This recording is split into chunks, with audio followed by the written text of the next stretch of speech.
Hey guys, welcome to Small Time World. I am your host, Small Time Hero. Let's talk Percy Jackson. So I know I was supposed to get this review out a long time ago, and by a long time I mean a few days ago. But life be lifing. So I am here to give you guys my review of episode 1 and 2. But we also gonna talk about a few things that I loved and a few things where I'm just like, okay, so let's see what's gonna happen. All right, so let's jump into it. So the very first episode, I played Dodgeball with Cannibals. First of all, let's go ahead and address it. Do they actually play dodgeball with cannibals? Not a single. Hold on, guys. I gotta lower my mic. It's like right in my face, and it's distracting me. So I know it's probably distracting y'all. But yeah. So like, we don't actually play dodgeball with cannibals, but I guess we do play fire and brimstone dodgeball. Like later on, past this part. But the very first thing we see is actually Grover on his search for Pan. We saw in the last season that Grover was able to get his searcher's license, which was a gorgeous flower. I didn't research what kind of flower it was, but we do know that it was a very gorgeous flower. And the flower, lost my train of thought. So he is now on his search for Pan.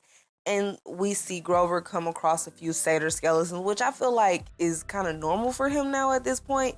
Like, especially with searching, because I mean, satyrs get snatched up quick. Like, it's just kind of one of those things. They're kind of like helpless and defenseless type. So, yeah. But we also see that that's not actually true, even though I just said it. But Grover sees a satyr's reed pipes that are hanging up like on the satyr's arm. I think it was off of his finger, and it also had like a piece of the golden fleece kind of like weaved into the reed pipes. So reed pipes are like a big thing with Grover throughout the series. Like, I want to say at least like once they find Pan. So the reed pipes are like a big like reoccurrence actually. So if you like what the reed pipes did in the episode, then you're gonna love them throughout the whole book. I would like to say that this is kind of my first adaptation. Like Harry Potter, I saw the movies before I actually read the book. I only read the book because of the missing like parts of the movie. So yeah, that's kind of how I got into Harry Potter. So this is really my first like I wouldn't say movie adaptation because we had the Percy Jackson movie, but this is like my first show adaptation. So I'm going through what like people who read Game of Thrones went through, like because I'm sure like there was a lot from the movie, a lot from the book that wasn't in the show. So, and I mean you also have to make like a lot of literature fit into a time capsulated show. So I understand. I'm not saying that I don't like the changes. I actually love a lot of the changes because I feel like they kind of trim the fat in a way. I don't want to say any of the story is fat though, but I do feel like they kind of leave in exactly what you need and change a few things on the way there. So while Grover is like, looking at these reed pipes, we get Allison Sims, I think. So Allison is not a character that I remember from the stories. I think she was made up like as an original character for the series. When I looked up her entry in Wikipedia, it said that she's Luke's right hand. So there's that. um, I don't remember her. If I'm wrong, you guys can tell me. But like I remember, like who is that? Because like I did not remember her. But yeah. So when she and the rest of or some of Luke's army find Grover, they're looking for the fleece. And they have a whole different reason for searching this area, but it's brought both Grover and them to the same area because it's kind of like the same thing. So Polyphemus is basically setting a trap for satyrs, and now for Luke's army to come looking for the golden fleece, and that's why you see so many satyr skeletons. Um, and then after Allison decides to attack Grover because she felt like he heard too much, he plays the reed pipes, and you see the reed pipes basically control nature, and like that's why I said they kind of they reoccur a lot because like that's one of the satyrs' defenses they're able to like control nature and be able to use that as a defensive. So we see Grover use the reed pipes to get away from Allison, but as soon as like he's able to get away from Allison and most of Luke's army is grabbed by the vines, we see Grover get grabbed by a monster. Now I do think this is Scylla. I'm not sure for sure because we are in the sea of monsters, so it could be a number of any monsters. But I do think this is Scylla, I think, because it was the tentacles. So I do think that this is like Scylla that grabs Grover and basically takes Grover. At that point, we see, well, when Grover is pushed back onto the island, we actually see Percy fall out of bed. So I want to talk about the details in Percy's room before we move on. So, of course, in Percy's room, we see a lot of blue because we do know that that is Percy's favorite color. Percy's favorite color is blue, so his whole room is basically blue. And it's a very, very small room, which I think is, you know, like real life because they live in New York and apartments in New York are small. So having a room in an apartment in New York is going to be small too. So I think that was, you know, just that bit of authenticity. We also see he has a picture of dinosaurs and dirt bikes on his wall. I don't really know what that could be in reference to because I don't know if Percy was like really into dinosaurs. I don't remember that detail. If you guys do, let me know, but I don't remember that detail. So there is a green sticky note on the desk in Percy's room. And on the green sticky note, I could be saying this incorrectly. So if you do speak Greek or you speak modern Greek, let me know what it is. So I think it says graffito, and is basically a modern Greek word for desk or a writing desk. Like, not to be confused with like a receptionist desk, I guess. I don't know. Anyway, so it's like basically the tools that are used to write with. And so it's a desk you would use to write with. So I am deducing that Percy might actually be learning to speak modern Greek, which I think is, you know, cool. But also like his brain is hardwired for ancient Greek. So being able to speak modern Greek is probably like one of those things where he's like, well, if I want to be able to communicate. So I thought that was cool that like we see that sticky note that he is actually teaching himself modern Greek. If you look out on the balcony where Percy's window is, you actually can see all of Sally's plants outside. Now, this could just be like a set dressing situation, but I was honestly wondering if the flowers help mask Percy's scent while he's at school. Because if you remember, she used to live with Gabe. And Gabe was basically the mask that, you know, kind of hid Percy's scent. But once they got rid of Gabe and, you know, turned him to stone and everything, something had to like mask him because his scent is more powerful than ever once you figure out like what you actually are. Once you figure out you're a demigod, monsters are coming at you nonstop. And he was able to go home and spend a whole school year there. So I'm wondering like if the flowers, like what the flowers are and like what scent they are, but it could just be set dressing and I could just be reading too far into something. So don't take what I'm saying like, you know, as word is bond. I'm just saying there are flowers out there. And like in every scene where you can see the back of the window where the fire escape is, there's flowers littering the like flower boxes. So I just was wondering. We also see like 3 uneaten bowls of food in Percy's room. And I'm just like, is that like a boy thing? Like, cause I remember like being in college and like having college friends and like they would have uneaten food around the room and like up under the bed and stuff. So I'm just like, is that a boy thing? I don't know. But I do know that that's like disgusting, Percy. So clean that shit up. Sally, don't let him do that shit. Unless it helps mask his scent. I don't know, but nasty. If you look on Percy's mirror, I think everybody saw this, but you see pictures of Annabeth, you see pictures of Grover on his journey to find Pan, Annabeth, you know, visiting places with her family, trying to get to know her dad and her stepmother and her stepbrothers. I love how they kind of like weave in the feelings that have kind of evolved since season 1, like with him touching the tape where Annabeth is, and it kind of is like hinted at towards like the rest of the episode too, that like he missed her, like he truly missed her. Like he's like, he misses Grover, of course, but like he misses Annabeth. So the first thing we see before we see anything else is a compass. And as soon as I saw the compass, I was like, oh, shoot, Tyson. So one of the biggest details about Tyson in the story is that Tyson is very good with his hands. He can kind of build and fix pretty much anything. So he like kind of fiddles with things a lot.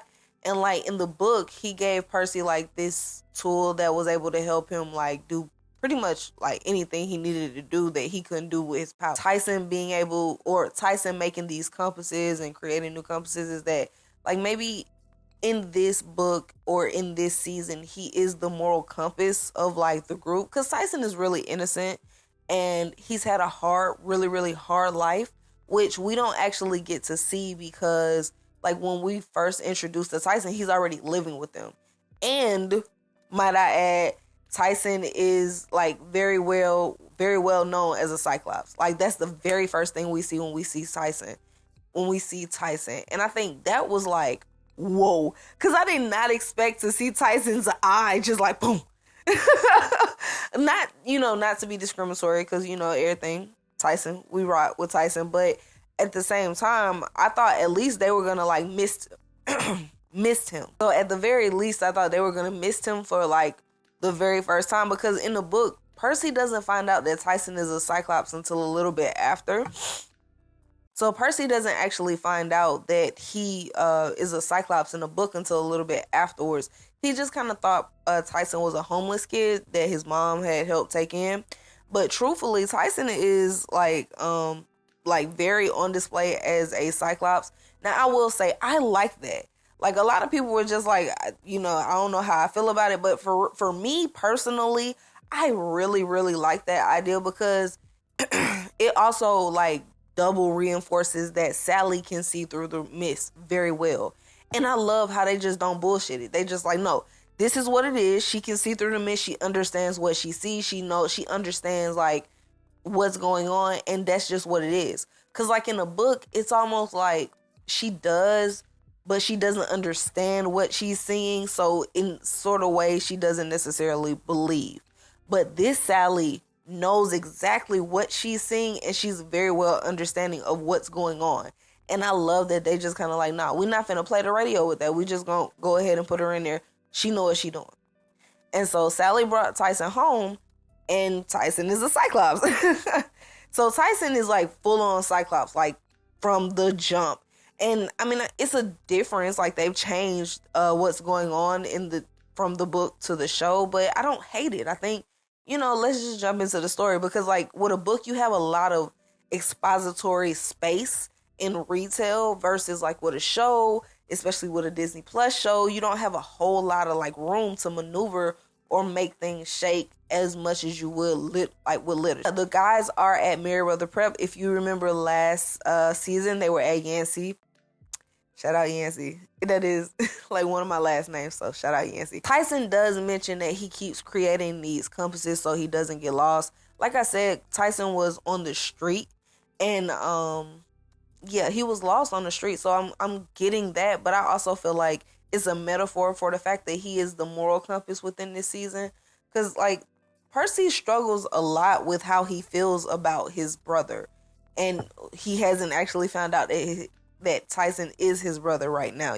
So Percy tells his mom about his nightmare. Well, no, about his dream about Grover. And I think that was like a really big detail, because in the book, Percy is more guarded. Of course, we're in Percy's head because he is giving like the main monologue, and we are getting like the point of view from Percy. So you don't actually get to see the other like points of view from other people. But he tells his mom about his dream about Grover, and Grover being, somewhere and about to basically be taken by monsters and stuff. So he's kind of like telling her how he feels.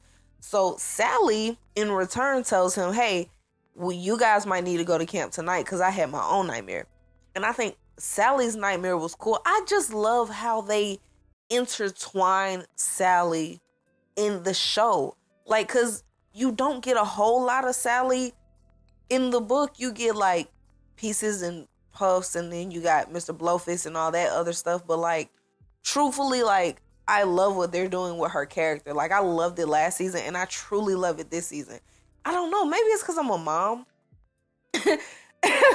Like, I actually have to take that into account. Like, maybe it's just because I'm a mom that, like, I feel that way, that I want to see more of Sally. Because, like, I don't think I was thinking that when I was reading these books, and I was reading these books at a pretty young age. I don't know. Maybe that's my mom bias. I don't know. But I do like Sally's character development, I'll call it. Or character deepening. Character deepening. We'll just go with deepening. So Percy, she tells Percy about her dream, and her dream was a drachma spinning in the void, and on one side it was Poseidon. It was Poseidon's trident, and on the other it was a scythe. And Percy and his mom basically are like, you know, two sides of the same coin like thing. But, you know, she's like, okay, so we don't know. So maybe we should get you guys there. So go ahead and head to school so we can make sure we pack you guys up, get you going to camp. So the boys leave and head off to school. I also have a question about Tyson. So we know that monsters have a smell to them because, like, satyrs can smell monsters. So we know that monsters have a smell. So my question is, did Sally moving Tyson in and also the flowers, like, is that all to mask Percy? Not that she doesn't care about Tyson, but I mean, if you smell a demigod, but you also smell a cyclops, are you confused? Are you like, I don't know what to do? Like what exactly is that for you as, like, somebody that's trying to mask a demigod smell? So I do wonder, like, if that was on the top of her mind when she moved Tyson in. I could be wrong. She also remarks that his mom probably knew what was going to happen before, like, when she moved Tyson in. But I think that Sally is well versed in Greek mythology, and she knows where Cyclops come from.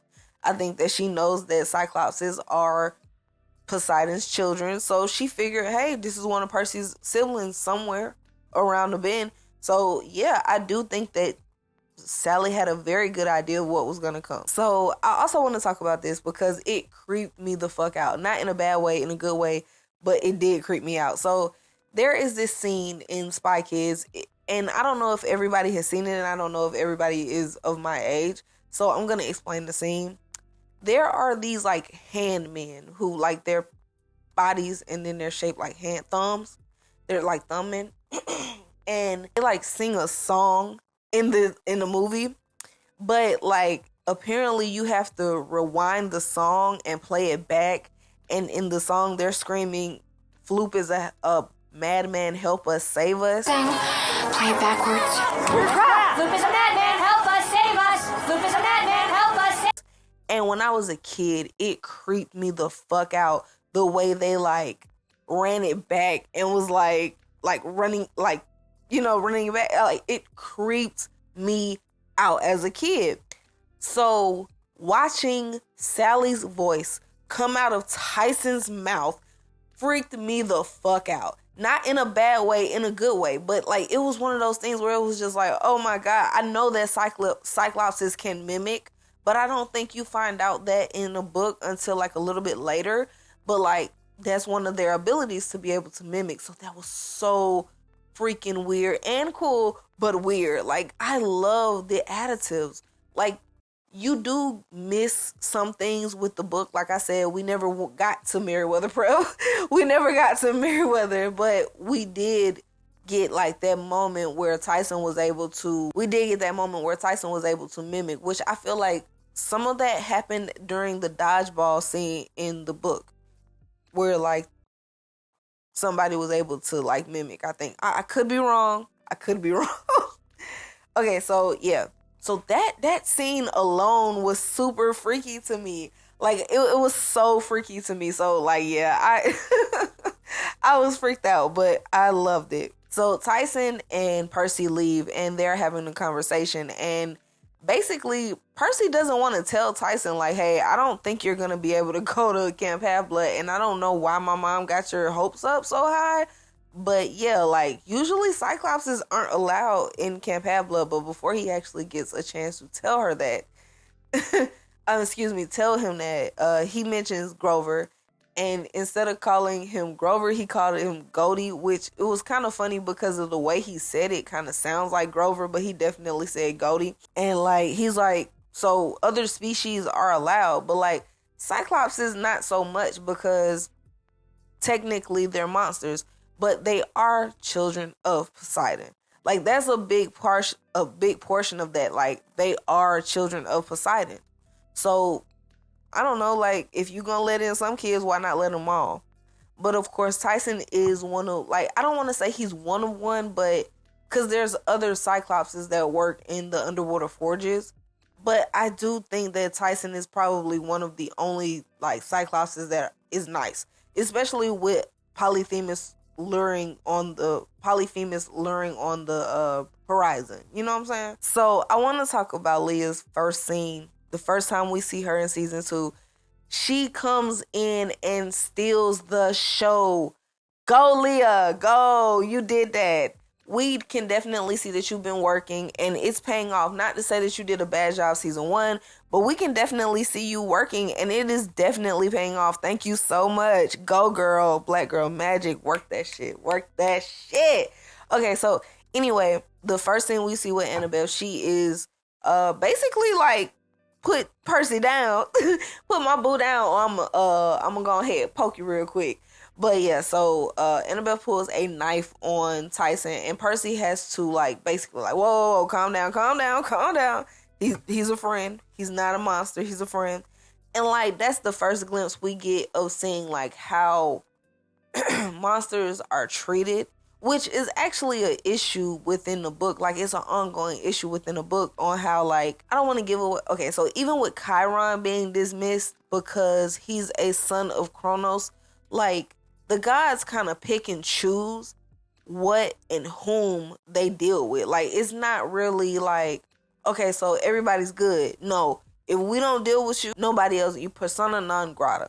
Like, so I think that's one of like the biggest statements that this book makes. Like nobody should be able to tell you who you cannot deal with or why you shouldn't deal with them. Like we even saw a glimpse of that with Medusa.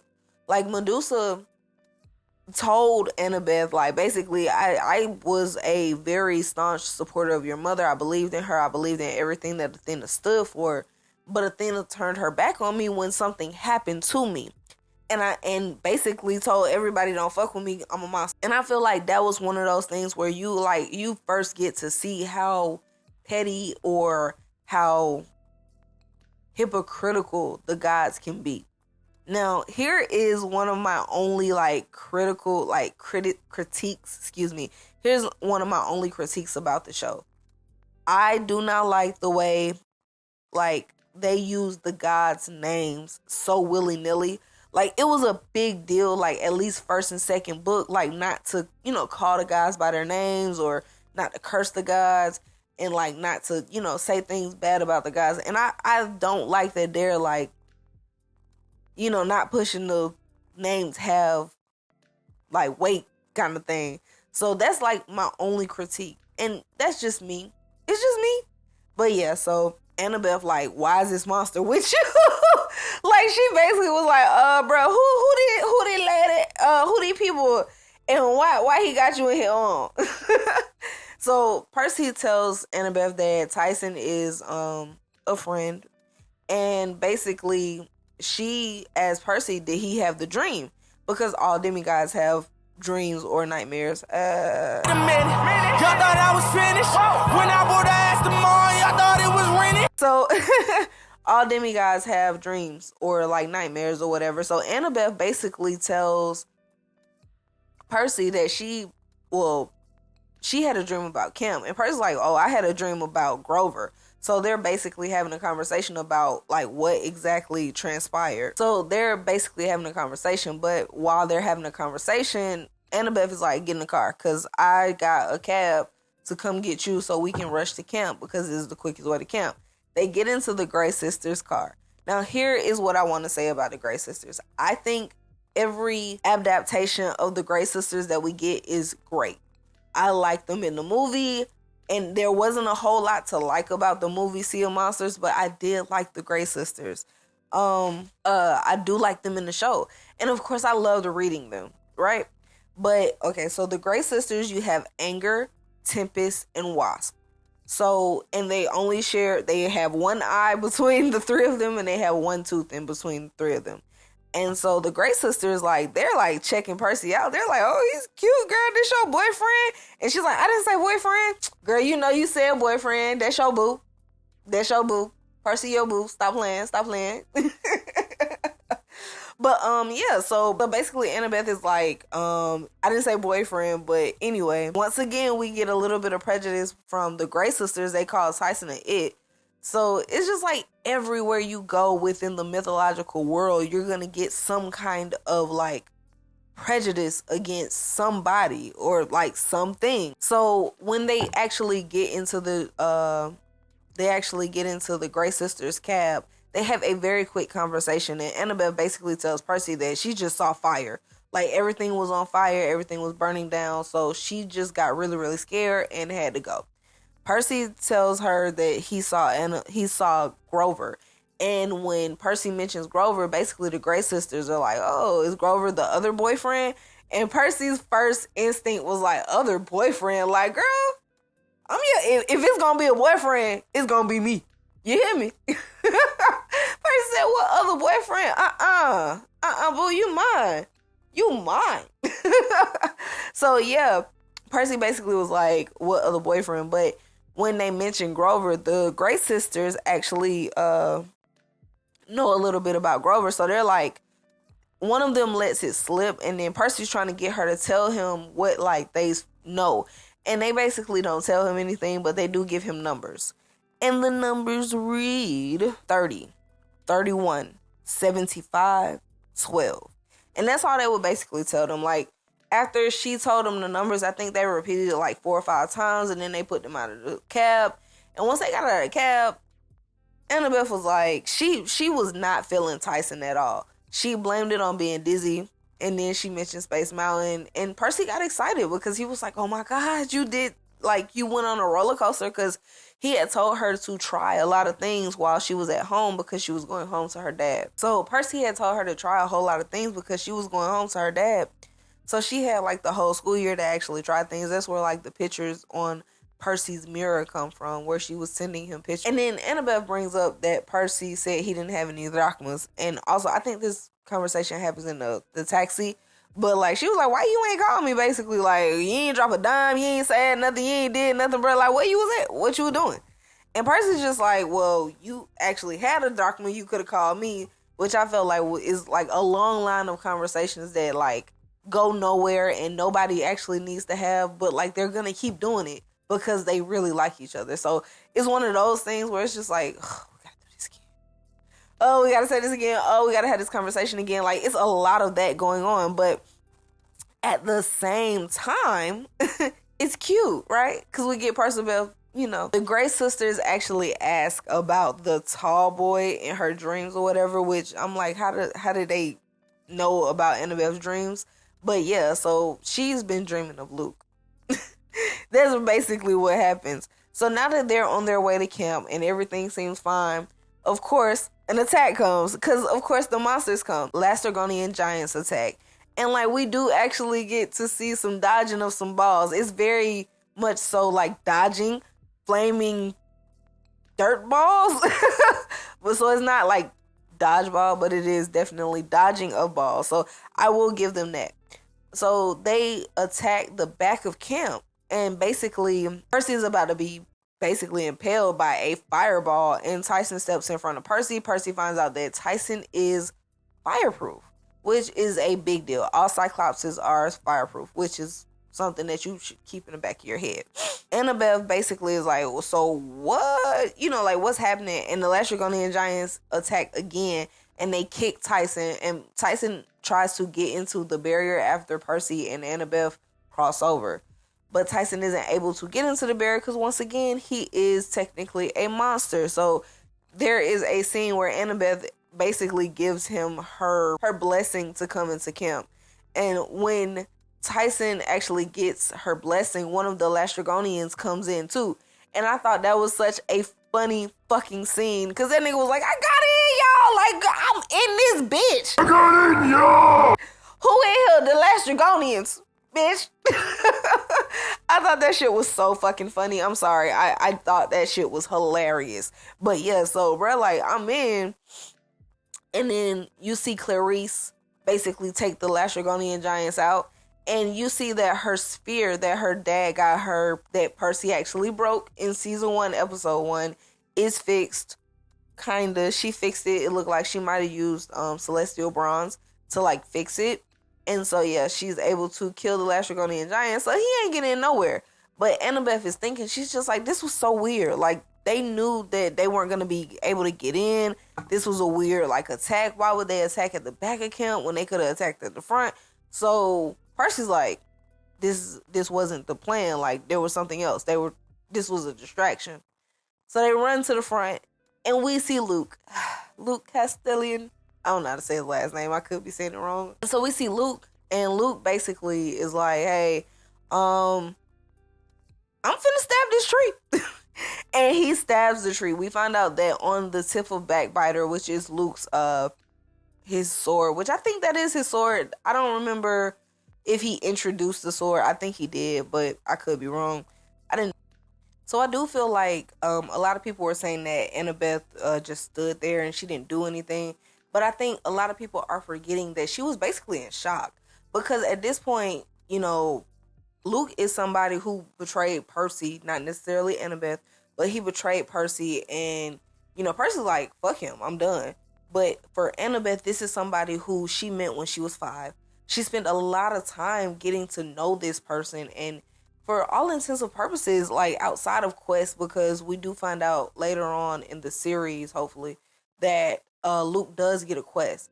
But like, he's a hero amongst the campers. Like, he's always helpful. He's always like, even his dad, when talking about him on the beach in episode 2, like Luke is he's looked up to at the camp. So not only has a person you've always seen as a good person, someone you've looked up to, someone you have a crush on, because she does actually have a crush on him. So like all of these things, but you also like find out that he betrayed the camp, and you're watching him stab your other best friend through the trunk.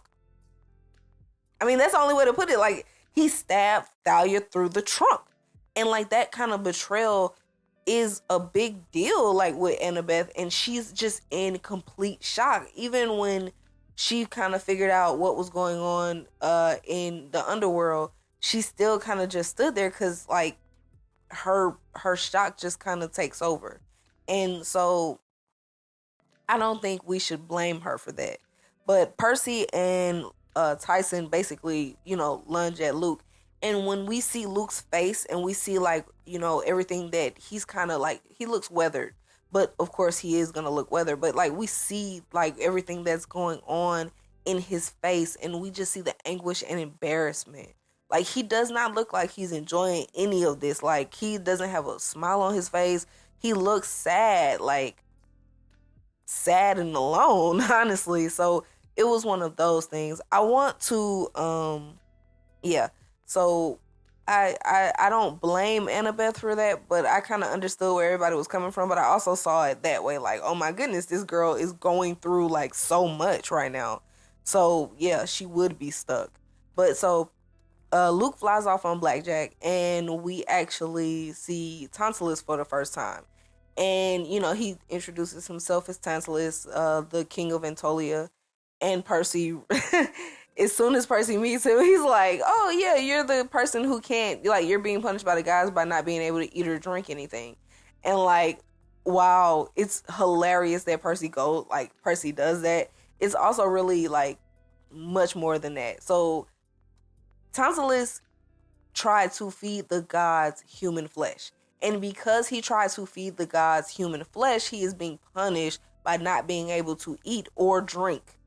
And so that was like a big, like, kind of like a big, like, I don't know, change of the story, or not add everything to it, which I feel like is a big deal, like, within mythology, because it makes you go ahead and, like, kind of research it.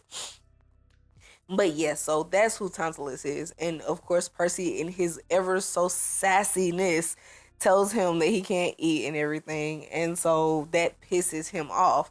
And after he, tells him that, he's like, okay, so the only demigod monster correlation that I see right now is you and Tyson. So I think we should kill him. Yeah, let's go ahead and kill him because you playing with me with your sass ass.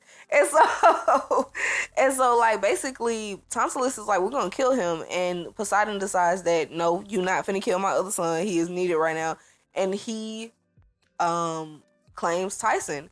And so in the book, Percy is pissed. In the book, like, he's like, nigga, I ain't talked to you in goddamn months. You ain't checked in on nigga. You ain't seen about nigga. You know I exist. You know I'm here. You know where I'm at. And you ain't did shit. But you gonna claim this motherfucker because they were gonna kill him? Like, he goes off in the book. But in the show, he's just a little annoyed because, like, there's other shit going on. So he's just a little annoyed in the show. And I feel like that was just yeah. But, so after after Zeus claims Tyson, good lord, after Poseidon claims Tyson basically is put on cabin confinement, and Percy goes with Tonsilus with Annabeth, and they go to talk to Mr. D, who is still the director of camp. We find out that Chiron has been replaced by Tonsilus because Chiron is a son of Kronos. Now, let me just say this. What Percy says is very true. If you're going to get rid of Chiron, then you should probably replace yourself on Mount Olympus too, because you literally are the son of Kronos also. So, like, you're being a hypocrite. And then on top of, like, replacing Chiron, you replaced him with one of your sons that you don't even like, who's a demigod who tried to feed you flesh. Like, talking about a demigod who tried to feed you flesh, like literal flesh. So I just feel like Zeus is playing some games. He's playing some games. He's pissed about last season. So after, Percy tells Mr. D and Tonsilus that they need a quest, Percy is also placed on the cabin confinement. So, like, basically, like, get the fuck out of here. We don't want to hear that shit. So after they have a conversation, or after that, Percy goes back to the cabin. And so he walks in the cabin and he, like, asking Tyson, like, did you know? Did you have any idea, like, what was going to happen? Like, did you know you were my brother? And Tyson's like, I didn't know. And Percy's like, what, you knew your mom was a naiad, so how the fuck didn't you know? And he's like, no, somebody told me that my mother was a naiad and my father was a god, but I thought they were just playing with me. He mentions that the Sphinx on 77th Street told him that his mother was a naiad and his father was a god. So the Sphinx, who we probably won't see in the series, maybe later on towards the battle, but the Sphinx is one of the obstacles in order to get to Camp Half-Blood. And, like, the way the obstacle is set up, it's kind of set up like a talk show. And the Sphinx is kind of like talk show hosty but mean. And so, like, that's why Tyson called him a bully and things like that, because, like, I'm sure the Sphinx gave him a very, very hard time. So we find out that's how Tyson knows, like, kind of where his parentage comes from. But the Sphinx is very canon. Percy basically lets Tyson go to sleep. Annabeth comes to the cabin to talk to Percy, but once again we see that she doesn't necessarily want to be in the same room as Tyson, which sucks, but yeah, she doesn't want to be in the same room as Tyson, so she leaves. And she goes to actually talk to Thalia's tree. I'm sorry, you guys. She goes to actually talk to Thalia's tree, and we find out that she actually does this a lot. Like, she spends a lot of time with Thalia's tree when she has to clear her mind, when she doesn't have people to talk to. Like, we have to understand that Percy just got there a year ago. So between, Percy not being there, she only had Thalia and Luke. And, like, I'm sure there was things that she wouldn't tell Luke. But, of course, she does share with her friend Thalia. So she's talking to the tree. And we go back to the cabins where Percy and Tyson are laying down. And Tyson is laying on the bed, but you see, like, the scars on his back. And, like, I think that's a great way of telling us versus showing us, like, the abuse that he received while out in that world. And I feel like Tyson deserves he deserves so much more. But it was still heartbreaking seeing those scars. So it still has the literary impact that it does reading it versus seeing it. And so finally Percy goes to sleep, and Percy dreams of Grover, of course, and they find out that they have an empathy link. So in the book, the empathy link was like something that Grover initiated, like he created the empathy link, I think. And I could be wrong, but y'all will correct me in the comments. But Grover created the empathy link and basically told Percy like, "Hey, find me, or if I die, you die," basically. But in this, like, it's visually stunning, and like the mirror situation or the flashback between the Poseidon cabin versus the cave where Polyphemus is holding Grover. So I thought it was visually great. Like, it told so many stories and it presented so many rules within what an empathy link is without actually having to tell you.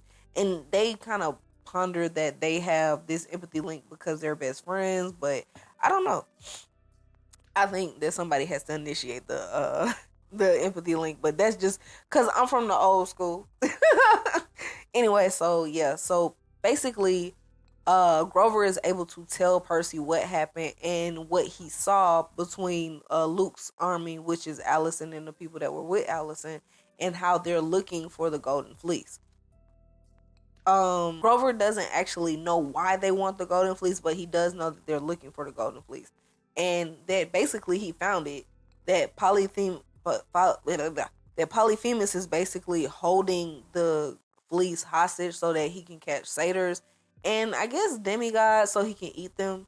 Yeah, so it's a trap. Like, the whole like island is a trap. So even if you find the Golden Fleece, you still have to get out of the trap that is the Polyphemus Island. So in the cavern, Percy looks up, and throughout like a little hole in the top of the cave, you can actually see the Golden Fleece. So you know it is there, but like it's really, really hard to get. So Grover actually gives Percy the coordinates for where he is, and of course the coordinates match the same coordinates or the same numbers that the Grey sisters gave him. So he's like, oh, okay, so that's what they were talking about. That is how you find Grover. They explain, like, Percy and Grover explains to each other what's actually happening, and then Percy basically wakes up and he goes to find Annabeth, who is still sitting at Thalia Street, and he tells her, hey, how to save Kemp. And I just feel like that was like a pretty solid episode. I want to give it like a 8.5, 8.7 for the very first episode. Although we didn't get like certain like classroom details and things like that, I feel like what wasn't seen wasn't, important enough to miss things within the story. Like, I feel like with Harry Potter, like, there's whole ass storylines that you don't get with characters. But with this, like, most of it is kind of like, I do think, I don't know if Paul gets introduced at Meriwether Prep, but I gotta look at that because I think Paul might get introduced at Meriwether Prep, who is a very big part of the show. But I don't know. Like, I don't really know what they're gonna do with Sally, because like Sally's whole like storyline in the book is that, after she's able to keep Percy safe, she meets Paul. Paul is a teacher at Percy school. They get together, they have a kid and all of this stuff. So it's like minimal, but also like, stuff like that. But I do think that the episode was very, very good. I will say that episode 2 was a lot more interesting. Well, I won't say interesting, but it was way more action, of course, because we get the chariot rides and everything. But I will be doing a review of episode 2. So what I need you guys to do is subscribe, like, hit the notification bell so you can see when I drop episodes, because I will be dropping episodes consistently. I promise. So yeah, we want to do that. And I also, want you guys to comment, tell me how you like the episode. If you like the episode, are you watching Percy Jackson? What are you watching if you aren't watching Percy Jackson?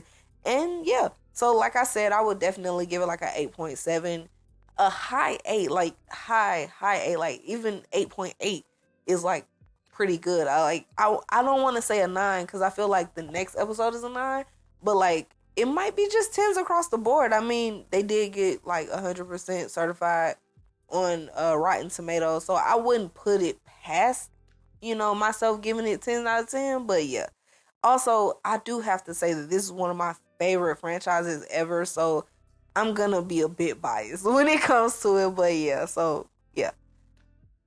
Thank you guys for tuning in. This has been my review for episode 1, season 2 of Percy Jackson, and we are in the Sea of Monsters. We're on a quest now, baby.